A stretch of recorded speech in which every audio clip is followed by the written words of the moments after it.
Samantala, first tribal palaro naman sa Davao, nakakasana. Ang detalye sa pagbabalik ng aming kasamang si Penga Niño.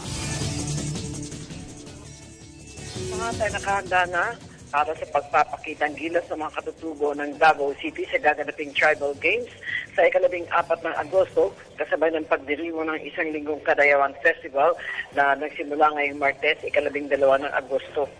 Isinagawa muna nila Councilor Berino Mambuo Sr. na representante ng mga lumat sa Konseho ng Davao City at City Sports Officer Butch Ramirez ang ocular inspection kung saan isasagawa ang iba't ibang traditional na palaro ng 11 tribo ng Davao City.